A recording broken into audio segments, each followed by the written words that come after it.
નમસ્તે ગુજરાતના તમામ ખેડૂત મિત્રો, તમારું સૌનું હાર્દિક સ્વાગત છે ગુજરાતની એકમાત્ર તાજા અને સચોટ ખેડૂત સમાચાર આપતી યુટ્યુબ ચેનલ જાગૃત ખેડૂત ઉપર. મિત્રો, ઉનાળાનો પ્રારંભ થઈ ગયો છે ત્યારે માર્કેટ યાર્ડમાંથી સમાચાર આવી રહ્યા છે. ઘઉં અને જીરુની વધુ 1 લાખ મણ આવક થઈ છે. મિત્રો, રાજકોટ માર્કેટ યાર્ડથી સમાચાર આવી રહ્યા છે કે ઉનાળાના પ્રારંભ સાથે યાર્ડની અંદર રવિ સિઝનની જણસીની આવક શરૂ થઈ ગઈ છે.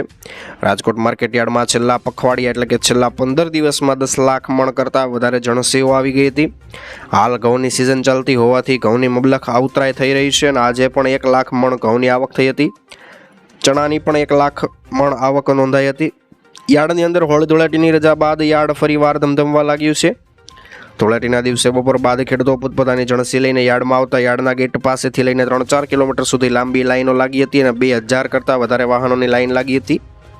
તેની અંદર 1 લાખ મણ ચણા, 62,000 મણ જીરું, 4500 મણ તુવેર, 17,500 મણ મેથી, રાયડો 3600 મણ, 30,000 મણ મગફળી, 1 લાખ મણ ઘઉંની આવક થઈ હતી અને 1000 જેટલા વાહનો આવતા 3 લાખથી વધારે મણની જણસી આવી ગઈ હતી અને યાર્ડના પટ્ટાંગણમાં સત્તાધીશો હાજર રહીને ઉતરાયની વ્યવસ્થા કરવામાં આવી હતી. મિત્રો, ઉનાળામાં લોકો 12 મહિનાનો આખા વર્ષનો મસાલો અને દાણા અનાજ ભરતા હોય છે ત્યારે ઘઉંની પણ મબલખ આવક શરૂ થતાં યાર્ડમાં 12 ઘઉં ભરવામાં ગ્રાહકો ઉમટી પડ્યા છે.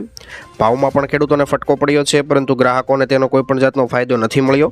યાર્ડમાં લોકવન ઘઉંના 486થી 514 અને ટુકડા ઘઉંના 480થી 566ના સોદા થયા હતા. લોકલ બજારમાં ભાવની અસર નહીવત દેખાઈ રહી છે. ભાવમાં ગાબડું પડતા ખેડૂતોમાં કચવાટ ફેલાયો છે.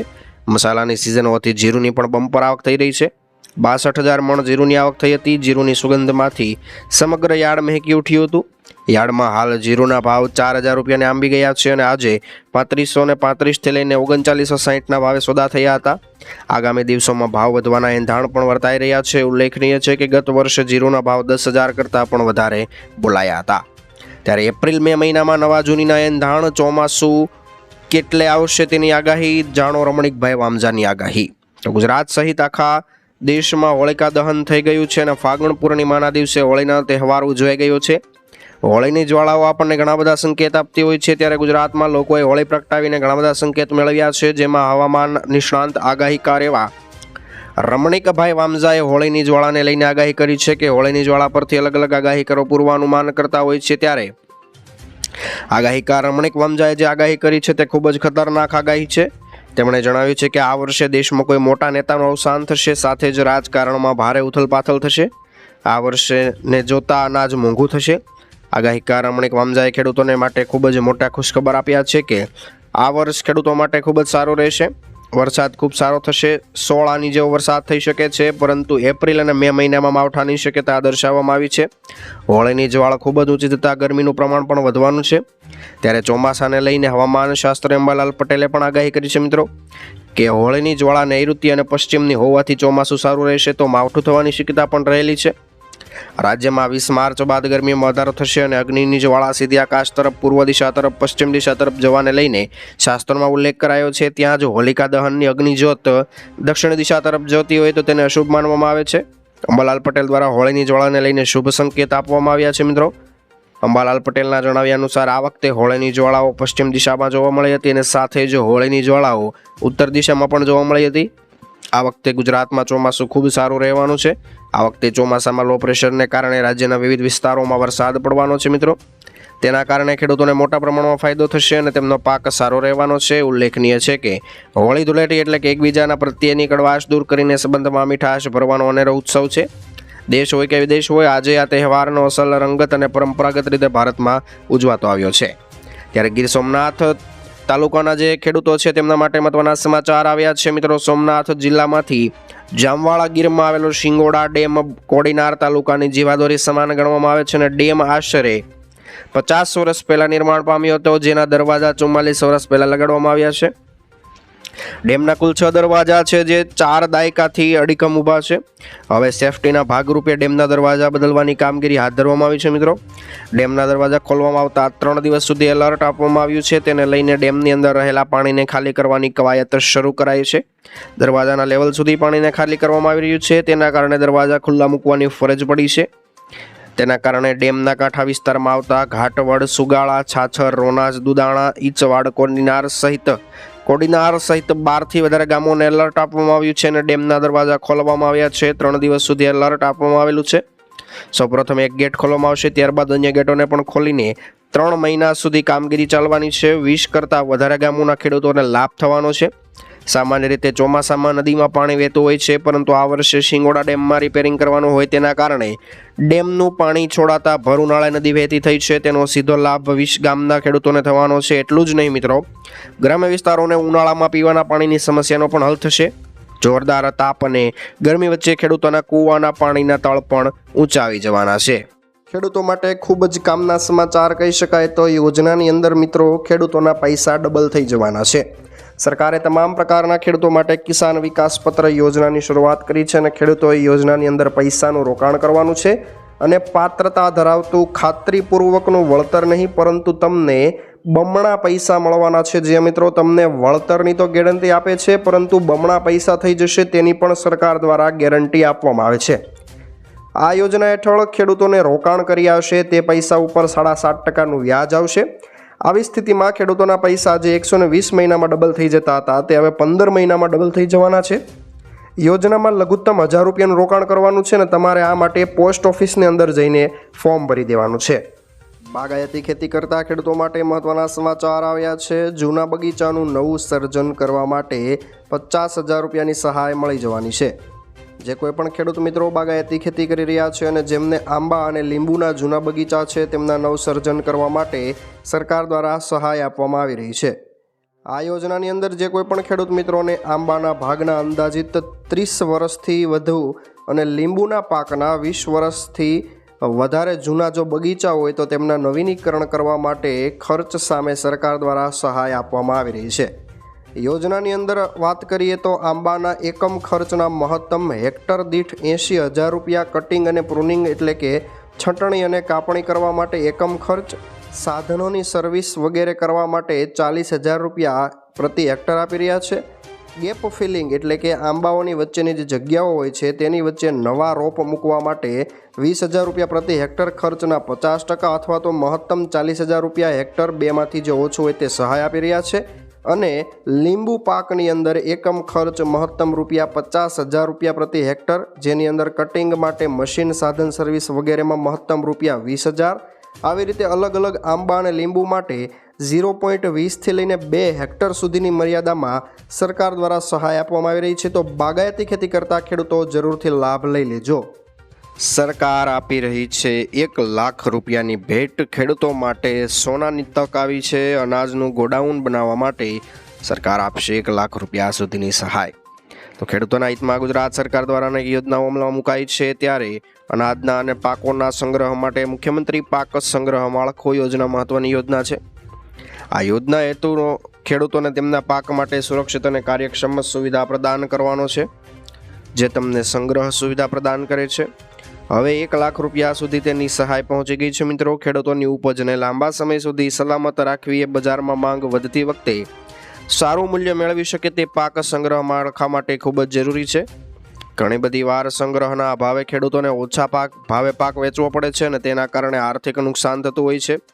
આ સમસ્યા નિવારવા માટે ગુજરાત સરકાર દ્વારા વર્ષ 2021-22માં યોજનાની શરૂઆત કરવામાં આવી હતી. તેની સહાય અને પાત્રતા વિશે વાત કરીએ તો યોજના હેઠળ ખેડૂતોને તેમના ખેતરમાં ઓછામાં ઓછા 330 સ્ક્વેર ફૂટનું ગોડાઉન બનાવવાનું છે અને તેના માટે સરકાર દ્વારા 50% અથવા તો 1 લાખ રૂપિયા સુધીની સબસિડી આપવામાં આવે છે. અગાઉ આ સબસિડી માત્ર 75,000 રૂપિયા સુધી મર્યાદિત હતી, પરંતુ 2024-25 માટે તેની રકમ વધારીને 1 લાખ રૂપિયા સુધી વધારવામાં આવી છે. કેવા પ્રકારના માળખા માટે સહાય મળશે? તો મિત્રો, ખેડૂતોને તેમના ખેતરમાં વેરહાઉસ, સિલો અને અનાજના સંગ્રહ માટેના અન્ય માળખા બનાવી શકે છે. અને માળખામાં માત્ર અનાજ જ નહીં પરંતુ ખાતર, બીજ અને ખેતીના સાધનો અને દવાનો પણ સંગ્રહ કરી શકે છે. સુવિધા ખેડૂતને સિઝન દરમિયાન પાકના મૂંઝવણ વિના સંગ્રહ માટે સક્ષમ બનાવશે. લાભ લેવા માટે તમારે સરકારી વેબસાઇટ અથવા તો નજીકની કૃષિ કચેરીમાં અરજી કરવાની છે. આ ખેડૂત પોર્ટલ ઉપર જ્યારે પણ અરજી ખુલે ત્યારે અરજી કરવાની છે. અરજદારે આપેલા આપણે આગળ વાત કરીએ દસ્તાવેજો કયા કયા જોઈશે. તો અરજદારે ખેડૂતોના જમીનનો દસ્તાવેજ, આધાર કાર્ડ, બેંક પાસબુકની નકલ અને અન્ય જરૂરી કાગળો જોઈશે. અરજીની પ્રક્રિયા છે તે આપણે આગળ વાત કરી તે રીતે ગ્રામ પંચાયત અથવા તો ખેતીવાડી અધિકારીની ઓફિસ પર જઈને તમે કરી શકો છો અને ઓનલાઈન તમે ઘરે બેઠા પણ કરી શકો છો. અને ખેડૂતોને નક્કી કરાયેલી જે સબસિડી છે મિત્રો તે ડાયરેક્ટ બેનિફિશિયરી ટ્રાન્સફર એટલે કે સીધી તમારા બેંક ખાતામાં આવવાની છે. 2021થી લઈને 22 અને 23થી લઈને 24 સુધીમાં રાજ્યના 36,000 કરતાં વધારે ખેડૂતોને રૂપિયા 184.27 કરોડની સહાય આપી દીધી છે. 2024-25 માટે 13,982 કરતાં વધારે ખેડૂતોને પાક સંગ્રહ માટે માળખાની મંજૂરી આપવામાં આવેલી છે. ખેતીમાં પાક સંગ્રહ માળખાની મહત્વની વિશે વાત કરીએ તો વરસાદ હોય, વાવાઝોડું આવે, પવન આવે, જીવાતની કે ગમે તે પણ કુદરતી કે કૃત્રિમ પરિબળ દ્વારા ખેડૂતોની પાક જે બગડતો હોય છે તે પાકની રક્ષા કરવી તે તેનું મુખ્ય મહત્વ છે. બજારમાં પાકના ભાવ વધે ત્યારે મકાનમાં સંગ્રહ કરીને વધુ ફાયદો મેળવવો.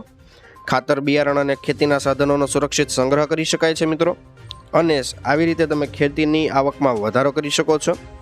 આ યોજના હેઠળ ખેડૂતો તેમની ઉપજને 16 થી 17 મેટ્રિક ટન સુધી સંગ્રહ કરવાની ક્ષમતા મળશે અને તેમના પાકને અનુકૂળ પરિસ્થિતિમાં રાખીને જ્યારે પણ ઈચ્છા પડે ત્યારે બજારમાં યોગ્ય કિંમતે વેચી શકે છે મિત્રો. મુખ્યમંત્રી ભૂપેન્દ્ર પટેલના નેતૃત્વ હેઠળ ગુજરાત સરકારે ખેડૂતોને માટે મહત્વની યોજના અત્યારે રજૂ કરેલી છે. તો સરકારે પાક સંગ્રહ માળખા માટેની સહાયની રકમમાં વધારો કર્યો છે. કૃષિ વિકાસ અને ખેડૂત કલ્યાણ તરફ વધુ એક પગલું ભર્યું છે. ત્યારે ખેડૂતોને જાગૃત ખેડૂત ચેનલ તરફથી સલાહ આપવામાં આવે છે કે તેઓ શક્ય તેટલી વહેલી તકે યોજનાનો લાભ ઉઠાવી લેજો અને તેમના ખેતરમાં આ ગોડાઉન બનાવીને પાકને સુરક્ષિત રાખજો. વધુ માહિતી માટે તમે નજીકની કૃષિ કચેરી અથવા તો રાજ્ય સરકારની સત્તાવાર વેબસાઇટની મુલાકાત લઈ શકો છો. ખેતરની ફરતે મિત્રો સોલાર સ્થાપવા માટેની યોજના આવી ગઈ છે. ખેતરની ફરતે સોલાર ફેન્સિંગ માટે સરકારની એક ધાસુ યોજના આવી ગઈ છે. 15,000 રૂપિયાની સહાય તમને મળી જવાની છે. ખેતરની ફરતે સોલાર ફેન્સિંગ બનાવવા માટે સોલાર પાવર યુનિટ અથવા તો કીટ ખરીદીમાં નાણાકીય સહાય આપવાની નવી યોજના જાહેર કરવામાં આવેલી છે. વર્ષ 2024-25 માટે સોલાર પાવર યુનિટ કીટ માટે અરજીઓ સ્વીકારવા માટે આ એક ખેડૂત પોર્ટલ ખુલ્લું મૂકવામાં આવ્યું છે. સોલાર ફેન્સિંગ બનાવવા માટે સોલાર પાવર યુનિટ અથવા તો કીટ ખરીદીમાં સહાય યોજનામાં વર્ષ 2024-25ની જોગવાઈમાંથી બચત નાણાકીય લક્ષ્યાંકની મર્યાદામાં જ અરજીઓ સ્વીકારવા માટે તારીખ 18/2/2025ના રોજ પુનઃ આ ખેડૂત પોર્ટલ ખોલવામાં આવ્યું છે. બચત નાણાકીય લક્ષ્યની મર્યાદા મુજબ જરૂરી સંખ્યામાં અરજીઓ મળ્યા બાદ આ ખેડૂત પોર્ટલ પર અરજી સ્વીકારવાનું બંધ થઈ જશે. આ યોજના હેઠળ રાજ્યના તમામ ખાતેદાર ખેડૂતોને વ્યક્તિગત ધોરણે કે જેમણે કાંટાળી તારની વાડ બનાવવા માટે લાભ લીધેલ નથી તેવા લોકોને સોલાર ફેન્સિંગ બનાવવાના કુલ ખર્ચના 50% અથવા તો 15,000 રૂપિયા બેમાંથી જે ઓછું છે તે હોય સહાય મુજબ આપવામાં આવશે. આ યુનિટ કીટની અંદર energiser, solar panel, battery, earthing system, alarm, module stand ધારાધોરણ પ્રમાણે ફરજિયાત તમારે ખરીદી કરીને અરજી કરવાની છે. એમાં એનરાઇઝરની વાત કરીએ તો ISI સર્ટિફિકેટ અને BISના માર્કા માળો લાયસન્સ મેળવેલ અરજી કરેલ હશે તે કંપનીના એનરાઇઝર તમારે લેવાના છે, કારણ કે એની સિવાય કોઈ પણ એનરાઇઝર માન્ય ગણાતા નથી. બેટરી વિશે વાત કરીએ તો આપણે સ્ક્રીન ઉપર દેખાઈ રહ્યો છે તે 4 કે 5 પ્રકારની બેટરી છે કે જેને ગવર્મેન્ટની કોઈ પણ લેબોરેટરી દ્વારા સર્ટિફિકેટ આપવામાં આવેલું હોય તે બેટરી તમે લઈ શકો છો. સોલાર પેનલની વાત કરીએ તો ministry of new renewable energy એટલે કે ઉર્જા મંત્રાલય અંતર્ગત ALMMની યાદીમાં સમાવેશ થયેલી કંપનીની પેનલ અથવા તો BISનો માર્કો લગાડેલી પેનલ હોવી જોઈએ, જેના સર્ટિફિકેટ ખેડૂત વિક્રેતા એટલે કે જે કોઈ પણ વ્યક્તિ સોલાર પેનલ વેચે છે તેની પાસેથી તમારે મેળવવાનું છે. ખેડૂતો માટે ખેતીવાડી વિભાગ દ્વારા અનેક પ્રકારની સહાય અને યોજના અમલમાં મૂકવામાં આવી છે અને તેવી જ રીતે એક યોજના છે ખેતી પાક રક્ષણ માટે તાર વાડની યોજના. તેમાં સોલાર ફેન્સિંગ બનાવવા માટે સોલાર પાવર યુનિટ કીટ માટે ખરીદી દ્વારા ખેતીવાડી વિભાગ ખેડૂતોને સહાય આપી રહી છે. ખર્ચના 50% અથવા તો 15,000 રૂપિયા બેમાંથી જે ઓછું હોય તે ખાતા દીઠ સહાય આપવામાં આવશે. નાના અને સીમાંત ખેડૂત મિત્રોને હવે મોજ પડી જવાની છે મિત્રો. PM કિસાન યોજના બાદ હવે સરકારની નવી યોજના આવી ગઈ છે. ખેડૂતોને ખેતરમાં લહેરાતા પાકને રખડતા ઢોર દ્વારા થતો નુકસાન એ એક સૌથી મોટી સમસ્યા છે, કારણ કે રાત્રે તો કોઈ ખેડૂત ચોકી કરવા માટે ખેતર પર નથી રહેવાનું અને ઘણીવાર તે દરમિયાન અથવા તો બપોરના સમય દરમિયાન જ્યારે ખેડૂત ગામમાં હોય ત્યારે કોઈ અજાણ્યા શખ્સો અથવા તો કોઈ પશુપાલક મિત્રોના ઢોર ઢાંખર છે તે ગામમાં અને ખેતરમાં ઘૂસીને પાકને નુકસાન કરતા હોય છે. આમ છતાં આ પ્રકારે થયેલું નુકસાન વીમા યોજના હેઠળ કવર નથી થતું. આ અંગે સમયાંતરે ખેડૂત સંગઠનો માંગણી ઉઠાવતા રહે છે, પરંતુ એક સંસદીય સમિતિએ સરકારની પ્રધાનમંત્રી પાક વીમા યોજનામાં રખડતા ઢોરોથી થતા નુકસાનને પણ સામેલ કરવાની સૂચના આપેલી છે મિત્રો. અત્યાર સુધી પ્રધાનમંત્રી ફસલ વીમા યોજના હેઠળ માત્ર ને માત્ર કુદરતી આફત અથવા તો આગ વગેરેથી પાકને થતા નુકસાનની ભરપાઈ અપાતી હતી. ઉપરાંત સમિતિએ ભાત અને ઘઉંની પરાળી બાળવા પર રોક માટે ધાન ખેડૂતોને ₹100 પ્રતિ ક્વિન્ટલની નાણાકીય મદદ આપવાની પણ ભલામણ કરેલી છે મિત્રો. સંસદીય સમિતિએ 2 હેક્ટર સુધીની ખેતીવાળા નાના ખેડૂતોને મફત અનિવાર્ય પાક વીમો આપવાની પણ ભલામણ કરી છે. કૃષિ, પશુપાલન અને ફૂડ પ્રોસેસિંગ પર બનાવેલી સંસદીય સ્થાયી સમિતિનો રિપોર્ટ લોકસભામાં રજૂ કરાયો હતો. ત્યારે સમિતિએ પોતાના રિપોર્ટમાં કહ્યું છે કે ફસલ વીમા યોજનાનો હેતુ કુદરતી આફત, કીટનો હુમલો એટલે કે જીવજંતુનો હુમલો, અન્ય પ્રતિકૂળ પરિસ્થિતિના કારણે પાકને થતા નુકસાનની સ્થિતિમાં ખેડૂતોને આર્થિક મદદ કરવા માટેનો છે. ત્યારે આ યોજનાની અંદર આગળ વાત કરીએ તો વાર્ષિક 6,000ની મદદ મિત્રો સરકાર તરફથી પ્રધાનમંત્રી કિસાન સન્માન નિધિ યોજના હેઠળ ખેડૂતોને આર્થિક રીતે સશક્ત કરવા માટે વાર્ષિક 6,000ની મદદ કરાય છે અને યોજના હેઠળ દર 4 મહિને ખેડૂતોને ₹2,000નો હપ્તો ટ્રાન્સફર કરવામાં આવે છે. ત્યારે રિપોર્ટ્સ અનુસાર આ સંસદીય સમિતિએ સૂચના આપી છે કે રખડતા પશુઓ દ્વારા પાકને નુકસાન થાય છે તો ફસલ વીમા યોજના હેઠળ તેને આવરી લેવામાં આવે તેના પર વિચારણા કરવામાં આવી રહી છે, જેથી કરીને જે ખેડૂતોના પાક આવા રખડતા પશુઓ નષ્ટ કરે છે તે પણ ફસલ વીમા યોજના હેઠળ વળતર મેળવવા માટે હકદાર બને છે. 2 હેક્ટર સુધીની જમીનવાળા ખેડૂતોને મફત પાક વીમો આપવામાં આવશે મિત્રો. સરકારને રાજ્ય સરકારોને ફંડ ઇસ્યુ કરવામાં વિલંબ બને, નુકસાની માટે પૂરતું વળતર જેવા મામલાઓને જલ્દી ઉકેલવા માટે કહેવામાં આવી રહ્યું છે અને જેથી કરીને યોજનાની પ્રભાવશાળીતામાં વધારો થઈ શકે. સમિતિ જણાવી રહી છે કે જો સરકાર દેશના તમામ નાગરિકો માટે પ્રધાનમંત્રી જન આરોગ્ય યોજનાની જેમ જ 2 હેક્ટર સુધીની જમીનવાળા નાના ખેડૂતોને મફત અનિવાર્ય પાક વીમો ઉપલબ્ધ કરાવે છે તો તેનાથી નાના ખેડૂતોની નાણાકીય સ્થિરતા પર પ્રભાવ પડી શકે છે. અને આ સમિતિએ પાકના અવશેષોના વ્યવસ્થાપનને સંબોધવા માટે બહુપક્ષીય અભિગમ અપનાવવાની જરૂરિયાત પર પણ ભાર મૂક્યો હતો. આ દ્રષ્ટિકોણમાં નીતિગત હસ્તક્ષેપ, ખેડૂત શિક્ષણ, ટેકનિકલ નવીનતા અને નાણાકીય પ્રોત્સાહનનું સંયોજન પણ સામેલ હોવું જોઈએ. તો આ હતા આજના મુખ્ય સમાચાર. ખેડૂત મિત્રો, ફરીવાર નવા સમાચાર સાથે મળીશું આવતીકાલે સાંજે. ત્યાં સુધી જોતા રહો આપણી YouTube ચેનલને. જય કૃષિ વિજ્ઞાન.